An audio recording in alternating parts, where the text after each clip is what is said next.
Hello friends, welcome to ARV Education. Instructor grade 1 ഇലക്ട്രോണിക്സിൻ്റെ syllabus അനുസരിച്ച് basic electrical എഞ്ചിനീയറിങ്ങിൻ്റെ രണ്ടാമത്തെ ക്ലാസ്സാണിത്. അപ്പോൾ എല്ലാവർക്കും ARV എഡ്യൂക്കേഷൻ്റെ പുതിയ വീഡിയോയിലേക്ക് സ്വാഗതം. റെസിസ്റ്റൻസ് ഓഫ് എ മെറ്റീരിയൽ, ഒരു മെറ്റീരിയലിൻ്റെ റെസിസ്റ്റൻസ് അല്ലെങ്കിൽ ഒരു സർക്യൂട്ടിലെ റെസിസ്റ്റൻസ് എന്ന് പറഞ്ഞാൽ എന്താണ്? Resistance R may be defined as the property of a substance or circuit that opposes or restricts the flow of an electric current through it. അതായത് resistance എന്ന് പറഞ്ഞാൽ എന്താണ്? കറണ്ട് ഫ്ലോയെ തടസ്സപ്പെടുത്തുന്നതെന്തോ അതിനെയാണ് റെസിസ്റ്റൻസ് എന്ന് പറയുന്നത്. കറണ്ട് ഫ്ലോയെ തടസ്സപ്പെടുത്തുന്നതെന്തോ അതിനെയാണ് റെസിസ്റ്റൻസ് എന്ന് പറയുന്നത്. ഇപ്പോൾ ഒരു സർക്യൂട്ടിൽ കൂടി I എന്ന് പറയുന്ന കറണ്ട് ഒഴുകുകയാണ്. അവിടെ ഒരു റെസിസ്റ്റൻസ് കൊണ്ടുവച്ചു. അപ്പോൾ ആ റെസിസ്റ്റൻസ് വെച്ച് കഴിഞ്ഞാൽ എന്താണ്?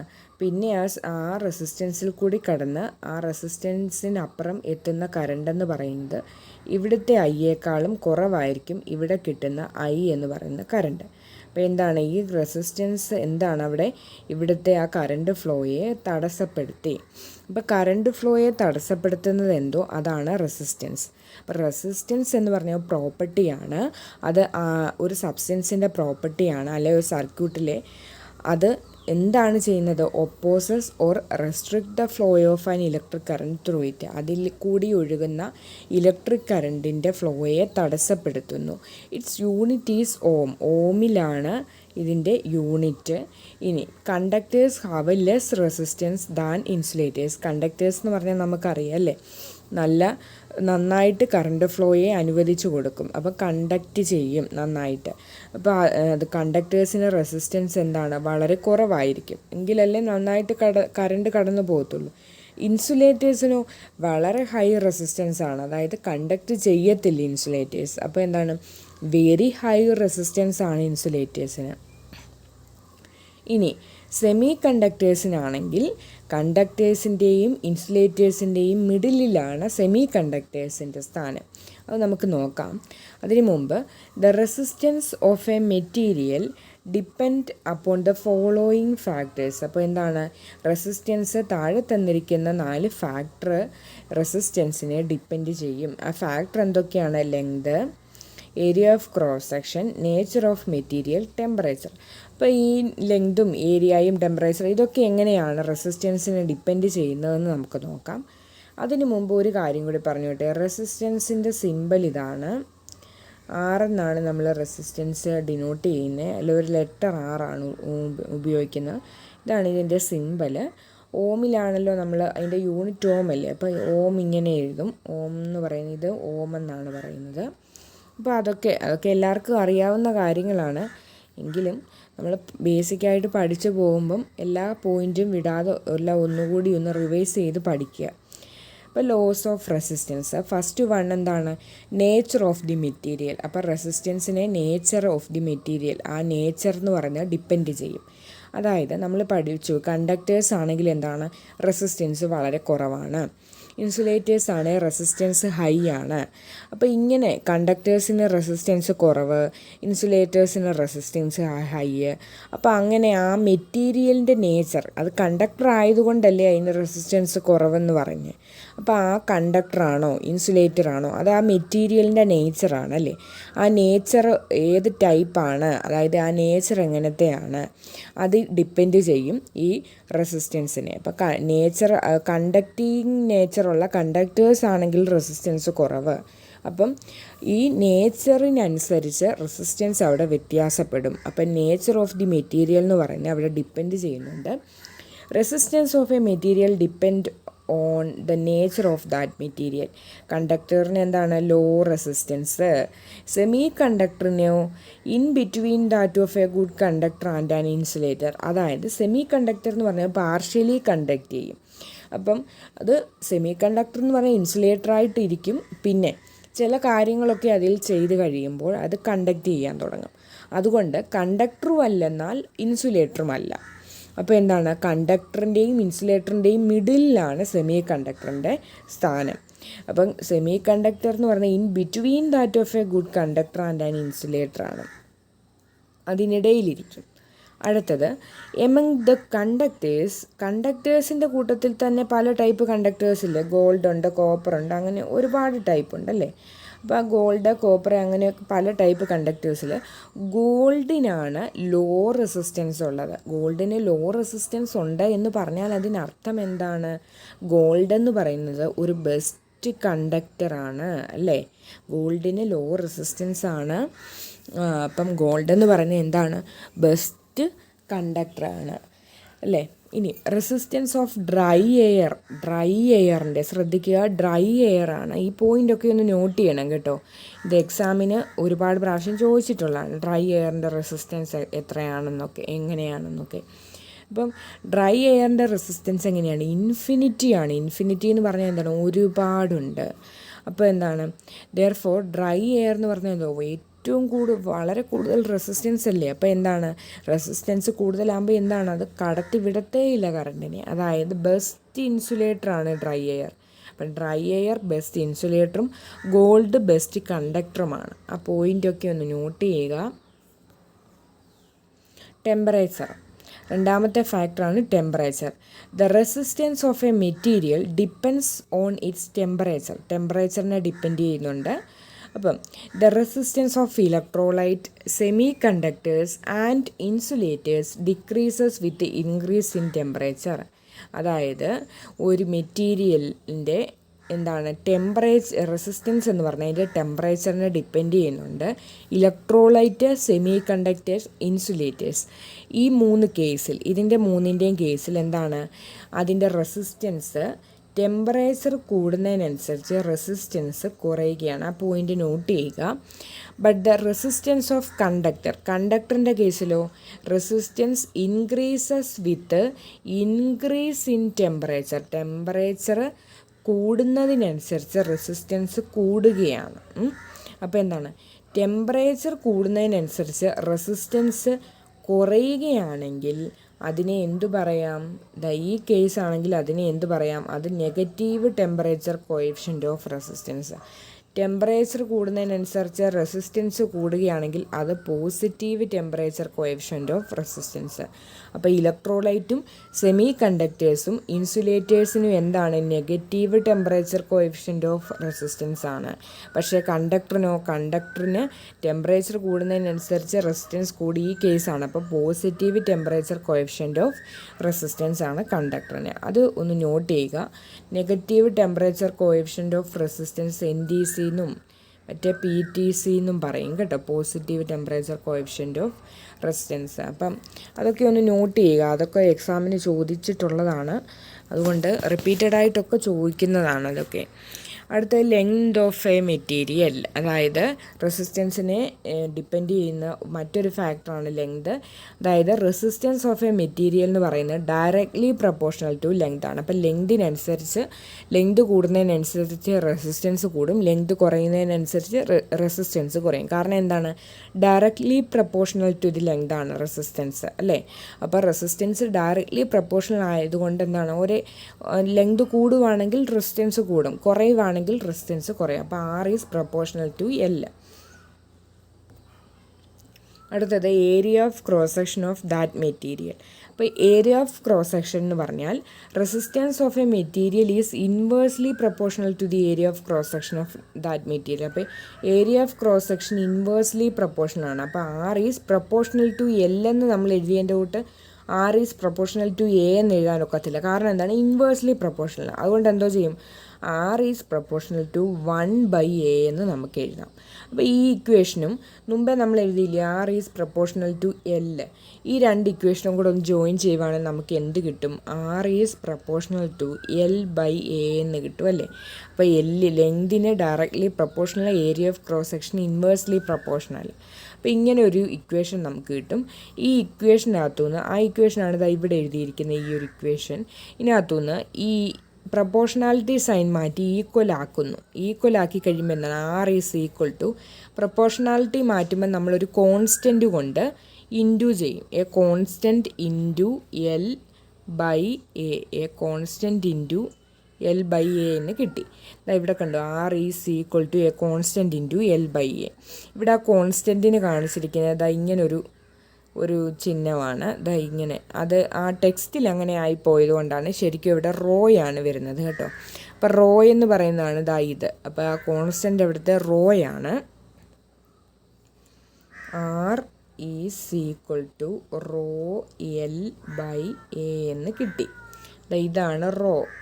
റോ എന്ന് പറഞ്ഞാൽ എന്താണ്?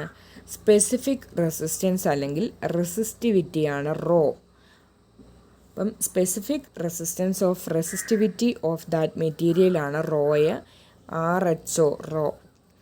അപ്പോൾ ഈ റോ വെച്ചിട്ടുള്ള ഈ ഒരു ഇക്വേഷനും കൂടെ ഒന്ന് നോട്ട് ചെയ്ത് എഴുതിയെടുക്കുക. ഇത് വെച്ചിട്ട് ഒരുപാട് പ്രാവശ്യം പ്രോബ്ലംസ് ഒക്കെ ചോദിച്ചിട്ടുണ്ട്.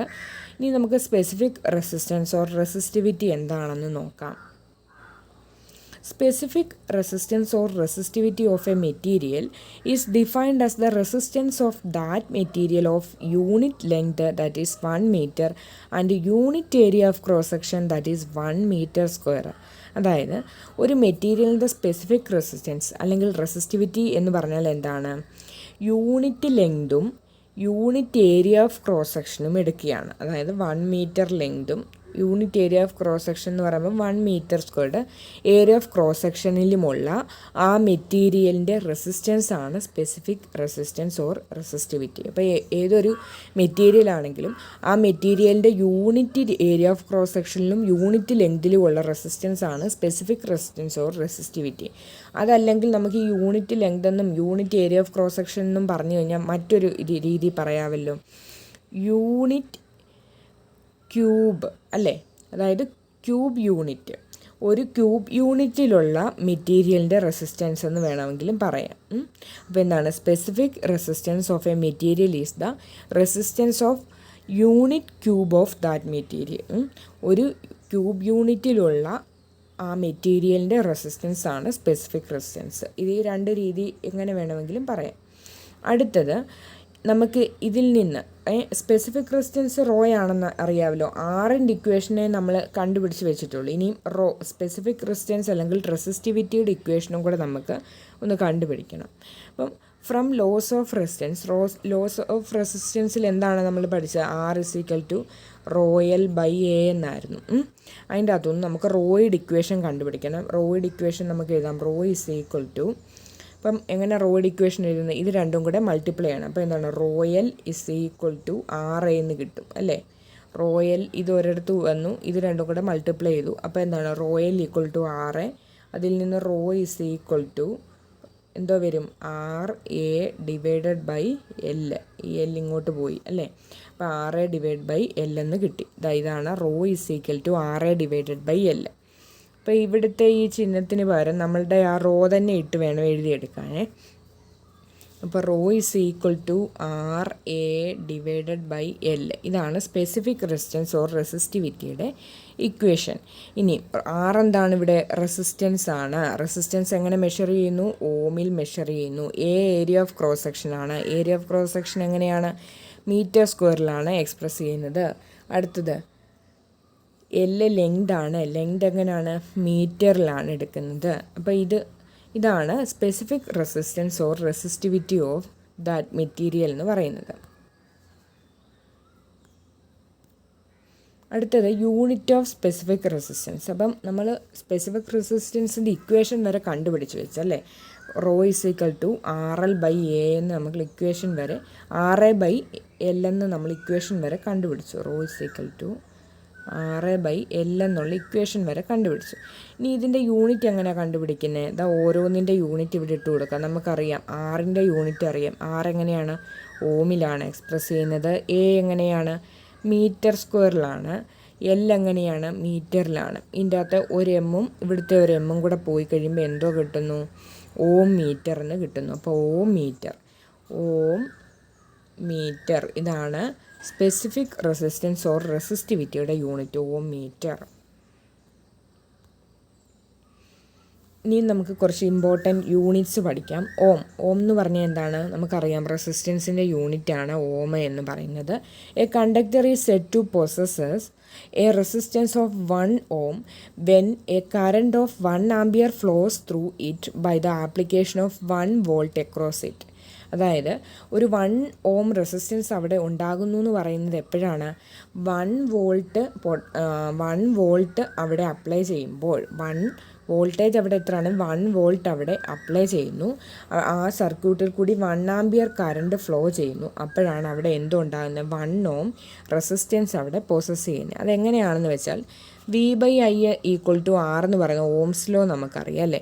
ആ ഓംസ് ലോയുടെ ഈ ഒരു ഇക്വേഷനകത്തോട്ട്, ഓംസ് ലോ ഒക്കെ നമുക്ക് ഡീറ്റെയിൽഡ് ആയിട്ട് അടുത്ത ക്ലാസ്സിൽ പഠിക്കാം. അപ്പോൾ ഇപ്പം തൽക്കാലം ഈ ഒരു ഇക്വേഷൻ നോട്ട് ചെയ്യുക. ആ ഇക്വേഷനകത്തോട്ട് ഈ തന്നിരിക്കുന്ന വാല്യൂ ഒന്നിട്ട് കൊടുക്കുക. 1 വോൾട്ടും 1 ആംപിയറും. അപ്പം Vക്ക് 1, Iക്ക് 1. അപ്പോൾ എന്താണ്? 1/1 എന്തോ കിട്ടും? റെസിസ്റ്റൻസ് 1 ഓം എന്ന് തന്നെ കിട്ടും. ഓക്കെ, ഇനി അടുത്തത് വോൾട്ട്. വോൾട്ട് എന്ന് പറയുന്നത് വോൾട്ട് V എന്നാണ് നമ്മൾ സൂചിപ്പിക്കുന്നത്. It is the practical unit for measuring electromotive force or potential difference അല്ലെങ്കിൽ ഇലക്ട്രോമോട്ടീവ് ഫോഴ്സിനെ മെഷർ ചെയ്ത് എക്സ്പ്രസ് ചെയ്യുന്ന പ്രാക്ടിക്കൽ യൂണിറ്റാണ് വോൾട്ട് എന്ന് പറയുന്നത്. A voltage set is that electrical pressure which produces a current of 1 ampere when steadily applied to a conductor of 1 ohm resistance. അതായത് 1 ohm resistance ഉള്ള ഒരു കണ്ടക്ടറിലേക്ക് നമ്മൾ 1 ആംപിയർ കറണ്ട് പ്രൊഡ്യൂസ് ചെയ്യുന്നു. ആ 1 ആംപിയർ കറണ്ട് പ്രൊഡ്യൂസ് ചെയ്യാൻ വേണ്ടി നമ്മൾ അപ്ലൈ ചെയ്യുന്ന ഇലക്ട്രിക്കൽ പ്രഷറാണ് വോൾട്ട് എന്ന് പറയുന്നത്. Volt is that electrical pressure which produces A current of 1 ampere. അപ്പോൾ എന്താണ്? 1 വോൾട്ട് അവിടെ അപ്ലൈ ചെയ്യുമ്പോൾ എന്താണ്? ഒരു ഇലക്ട്രിക്കൽ സർക്യൂട്ടിലേക്ക് 1 വോൾട്ട് അപ്ലൈ ചെയ്യുന്നു. അവിടെയുള്ള റെസിസ്റ്റൻസ് എത്രയാണ്? 1 ഓം റെസിസ്റ്റൻസ് ആണ്. 1 വോൾട്ട് അവിടെ അപ്ലൈ ചെയ്യുന്നു. അപ്പോൾ എന്താണ്? 1 ആംപിയർ കറണ്ടാണ് അവിടെ പ്രൊഡ്യൂസ് ചെയ്യുന്നത്. അപ്പം നമ്മൾ കൊടുക്കുന്ന ഒരു എക്സ്റ്റേണൽ ഇലക്ട്രിക്കൽ പ്രഷറാണ് ഈ വോൾട്ടേജ് എന്ന് പറയുന്നത്. വോൾട്ട് എന്ന് പറഞ്ഞാൽ എന്താണ്? എക്സ്റ്റേണൽ ഇലക്ട്രിക്കൽ പ്രഷറാണ്. അടുത്തത് ആംപിയർ. ആംപിയർ എന്ന് പറഞ്ഞാൽ an ampere is the current flowing through a circuit having resistance of 1 ohm. അതായത് 1 ഓം റെസിസ്റ്റൻസ് ഉള്ള ഒരു സർക്യൂട്ടിൽ എന്താണ് ഫ്ലോ ചെയ്യുന്ന കറണ്ടാണ് ampere. Ampere is the current flowing through a circuit. ഒരു സർക്യൂട്ടിൽ കൂടി കറണ്ട് ഫ്ലോ ചെയ്യുന്നു. ആ കറണ്ടിൻ്റെ യൂണിറ്റാണ് ആംപിയർ എന്ന് പറയുന്നത്. ആ സർക്യൂട്ടിലെ റെസിസ്റ്റൻസ് 1 ഓം ആണ്. അവിടെ 1 ഓം റെസിസ്റ്റൻസ് ആണെങ്കിൽ അവിടെ നമ്മൾ എന്താണ് പൊട്ടൻഷ്യൽ അപ്ലൈ ചെയ്തിരിക്കുന്നത് എന്താണ്? വെനെ പ്രഷർ അല്ലെങ്കിൽ ഇലക്ട്രിക്കൽ പ്രഷർ അല്ലെങ്കിൽ വോൾട്ടേജ് അല്ലെങ്കിൽ പൊട്ടൻഷ്യൽ എന്നൊക്കെ പറയും. പ്രഷർ എന്ന് പറഞ്ഞാൽ 1 വോൾട്ടാണ് ആ സർക്യൂട്ടിന് അക്രോസ് ആയിട്ട് അപ്ലൈ ചെയ്തിരിക്കുന്നത്. 1 ഓം റെസിസ്റ്റൻസ് ഉണ്ട്. അപ്പോൾ സ്വാഭാവികമായിട്ടും കറണ്ട് എത്രയായിരിക്കും? 1 ആംപിയർ ആയിരിക്കും. അപ്പോൾ ആംപിയർ എന്ന് പറഞ്ഞാൽ എന്താണ്? കറണ്ട്, ആ സർക്യൂട്ടിൽ കൂടി ഫ്ലോ ചെയ്യുന്ന കറണ്ടിൻ്റെ അളവാണ്. 1 ഓം റെസിസ്റ്റൻസ് ആണ് ആ സർക്യൂട്ടിലുള്ളത്. 1 വോൾട്ട് ആണ് അവിടുത്തെ വോൾട്ടേജ് അപ്ലൈ ചെയ്തിരിക്കുന്നത്. അപ്പോൾ സ്വാഭാവികമായിട്ടും അവിടുത്തെ കറണ്ട് എത്ര ആയിരിക്കും? 1 ആംപിയർ ആയിരിക്കും. ഈ വോൾട്ടേജും ആംപിയറിൻ്റെയൊക്കെ നമ്മളിപ്പം 1 ഓം റെസിസ്റ്റൻസ് ആണ്, പിന്നെ എന്താണ് അവിടെ 1 വോൾട്ടാണ് അപ്ലൈ ചെയ്യുന്നത്. അപ്പോൾ അവിടുത്തെ കറണ്ട് 1 ആംപിയറിന് കിട്ടും. ഇതെല്ലാം ഓംസ് ലോ വെച്ച് നമ്മൾ നോക്കുകയാണെങ്കിലും സാറ്റിസ്ഫൈ ചെയ്യും. അങ്ങനെ നോക്കേണ്ട കാര്യമില്ല. ഇത് ജസ്റ്റ് ഒന്ന് എന്തൊക്കെയാണെന്നൊന്ന് അറിഞ്ഞിരിക്കാൻ വേണ്ടിയേ ഉള്ളൂ. അപ്പോൾ എല്ലാവരും നന്നായിട്ട് പഠിക്കുക. ഇന്നത്തെ ക്ലാസ് എല്ലാവർക്കും ഇഷ്ടമായെങ്കിൽ ലൈക്ക് ചെയ്യുക, വീഡിയോ ഷെയർ ചെയ്യുക, അതോടൊപ്പം ചാനൽ സബ്സ്ക്രൈബ് ചെയ്യുക. Thank you for watching my video. Thank you all.